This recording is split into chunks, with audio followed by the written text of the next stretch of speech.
Moving along, I want to show you something new here.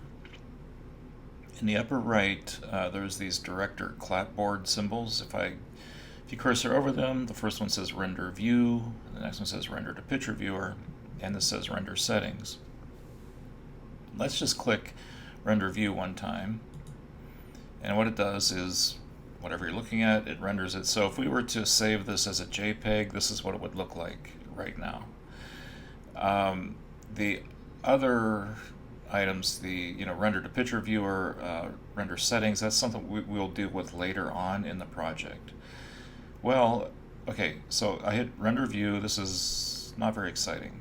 What we're going to do is add lights to our scene and also add a sky object. So let's start with adding some lights. And if you click anywhere, you click render view, and then you click anywhere within the scene, it'll go back to the the regular view that you can work on.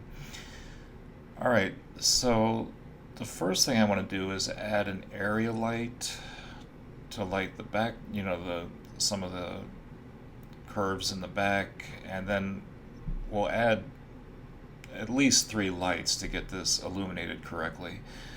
So the first thing to do is let's add an area light, and that's way over here in a toolbar, way at the bottom. There's a little light bulb symbol at the bottom. If we hit the drop-down menu, there are several different kinds of light that we will use later on in the semester, but for now just choose area light, and that's what we have there. And let's just kind of like do this visually. I did write down some parameters here.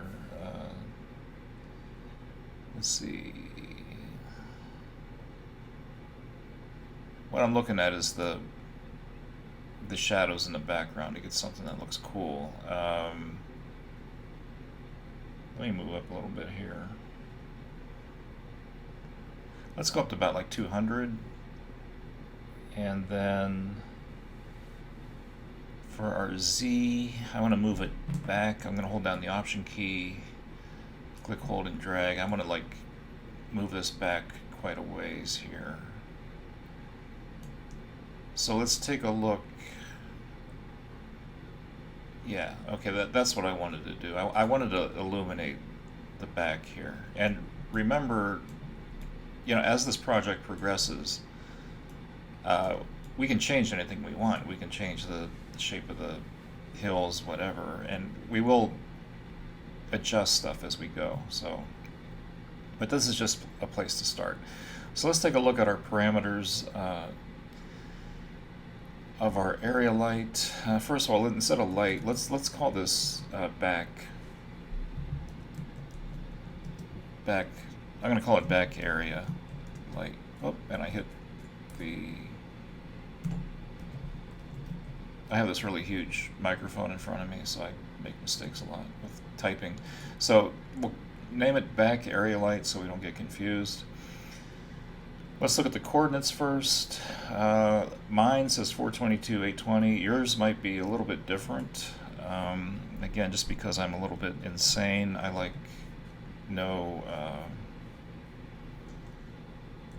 decimal points on mine. It really doesn't matter. It's just my own neuroses. And, okay, so that's what I got there. X is at 0. Click on the General tab.